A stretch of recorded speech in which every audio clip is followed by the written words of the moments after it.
They built 120 homes on my land, so I made nature evict them. It began, as most tragedies do, with arrogance.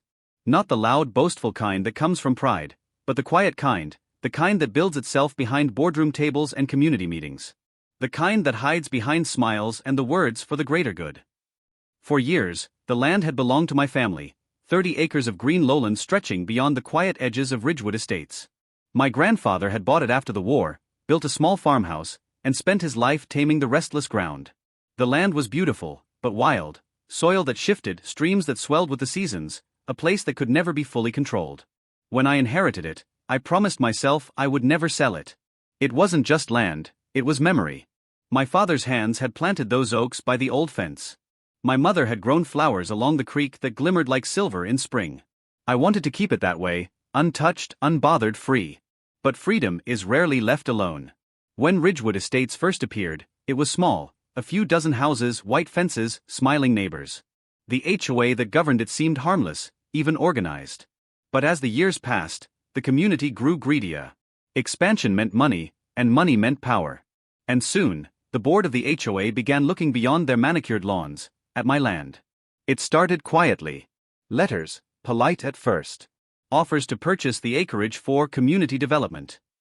They called it a partnership opportunity, as if stealing something could ever be a partnership. I refused, of course. Politely at first. Then firmly. But they didn't like hearing no. The first flags appeared one morning in early spring, small orange survey markers fluttering along my southern border. I thought perhaps the county was running drainage assessments again. But a week later, trucks came. Gravel was laid. Bulldozers carved into the earth. And before I could blink, the land that had been mine for decades was crawling with machines. When I confronted the HOA, they told me it was all a misunderstanding, a temporary construction easement, they called it. Just paperwork confusion, nothing to worry about. But as the days turned into weeks, the temporary became permanent. Concrete foundations appeared. Frames rose like skeletons against the skyline. The hum of saws and engines filled the valley where birds once sang. They were building. On my land. I sent letters. Called lawyers. Filed complaints. Every time, I was met with delays, excuses, or silence. They had friends in the county office, influence in planning commissions.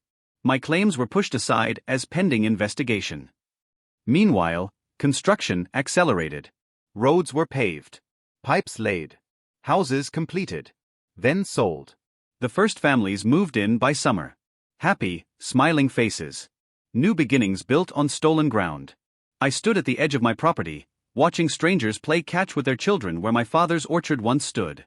It felt like standing beside a grave, except the body being buried was memory itself. And then came the final insult. A letter from the HOA, neatly printed and folded, tucked into my mailbox. A fine notice. They were fining me for neglecting the bordering landscape. The same landscape they had bulldozed and built over. That night, I didn't sleep. I sat at my kitchen table under the dim yellow light, staring at old maps of the property. They were drawn decades ago by my grandfather. Every stream, every slope, every flood channel sketched with precision. And that's when I saw it. A thin, winding line that cut straight through what was now the new phase of Ridgewood Estates. Labeled in my grandfather's handwriting, Seasonal Waterway, Redirected via Floodgate, 1972. My pulse quickened. I knew that floodgate. I'd seen it as a child, a rusted iron wheel half buried by reeds at the far end of the property, where the creek curved north. My father had shown it to me once, explaining how it diverted excess rainwater into controlled channels to protect farmland downstream. The HOA had built right on top of that floodplain. They had no idea. I spent the following days walking the property, tracing the old channels, feeling the earth beneath my boots. The ground was soft, too soft for foundations. The developers must have filled the basin and compacted it, thinking that was enough. But nature doesn't forget its paths. Water always finds its way home. And now I had a choice. I could keep fighting in court, dragging through endless hearings that would lead nowhere. Or I could let the land speak for itself, the way it once did, before men with pens and greed decided they owned it. That summer, the storms came early. Thunder rolled across the horizon for days, heavy and slow, like an omen. The forecast called for record rainfall, 10 inches expected within a week. Creeks were already swollen. The air was thick and restless. On the third night, I walked out to the floodgate. The metal was cold and slick beneath my hands. I hadn't touched it in years. Moss clung to the wheel, and the locks had rusted tight. I hesitated for a long time. This wasn't just revenge, it was justice. Yes, but it was also irreversible. Once the water was released, there would be no stopping it. Then I remembered the HOA president's voice, the smug tone in her letters, the laughter at the last hearing when they called me an old man clinging to worthless swampland. I turned the wheel. It resisted at first, screeching as metal scraped metal. Then it gave just slightly, and water began to move. A low, hungry sound filled the air, growing deeper, stronger, faster. The current caught, pulling through the channels that had slept for decades. By midnight, the rain was relentless. Sheets of water pounded the roofs. Thunder cracked like distant explosions. The channels filled quickly, racing toward the hollow basin beneath the new homes. The HOA had filled it in, paved over it, built driveways and gardens where the land was meant to breathe. Now, the earth was remembering. At dawn, the storm reached its peak. I stood by the fence line, rain pouring down my face, and watched as the ground beneath those pristine houses began to tremble. Mud pushed upward, lawns collapsed inward, water surged through the streets. The new homeowners woke to chaos. Sirens wailed, cars floated.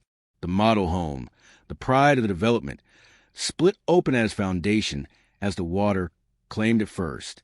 The flood moved like a living thing, following every contour my grandfather had drawn decades ago. By noon, Ridgewood Estates Phase 2, all 120 homes, was underwater. News crews arrived by evening. The HOA called it a natural disaster. County officials blamed improper land assessment. The developers claimed they had been misled by faulty surveys. But the truth was simple. They built on stolen land. Nature took it back. In the following weeks, the story spread everywhere. Luxury housing development destroyed by mysterious flash flood. Reporters speculated, engineers investigated, and lawyers scrambled. It didn't take long for the county to uncover the truth. The development had been built over an unregistered flood zone. The permits? Fabricated. The land deeds? Incomplete. The HOA dissolved within a month. The president resigned. The board members vanished into lawsuits. Insurance refused to cover the damages. The homeowners, those who had trusted the HOA, were left with nothing but ruins. Some tried to rebuild. Most just left. When the floodwaters finally drained, the land was silent again. The houses that remained stood cracked and broken, half buried in silt. Weeds sprouted through shattered driveways. The once bustling streets became ghostly canals. The county condemned the entire development, reclaiming the land as uninhabitable. Legally, it reverted to me. The deed was restored, the boundaries redrawn. It was mine again, though not as it had been. I spent the following months repairing the old flood system, sealing what needed to be sealed, reinforcing the banks. Nature had done its work. It didn't need to rage again. Sometimes, I walk along the same channels in the evening light. The air smells of earth and river. The remnants of fences peek through the grass. A child's toy, a mailbox, the corner of a broken porch. Small relics of a civilization that thought itself permanent. But nothing man builds ever truly lasts. Only nature endures. People often ask if I feel guilt, if I regret what happened. I don't. The HOA stole what wasn't theirs, ignored every warning, and dismissed every law of both man and nature. What happened was a revenge. It was balance. Nature doesn't need permission to reclaim what belongs to it. And sometimes, justice doesn't come through courtrooms or lawyers. Sometimes it comes with thunder, rain, and a flood that washes arrogance away. Now, when storms roll in from the west and the wind howls through the valley, I stand by the porch and watch the rain fall across the land. It flows exactly where it should, whispering through the reeds, gliding over the soil my family once tended. The lights of Ridgewood Estates are gone now. The fences, the signs, the perfect lawns, all washed away. What remains is quiet, wild, free. They built 120 homes on my land, and I made nature evict every single one.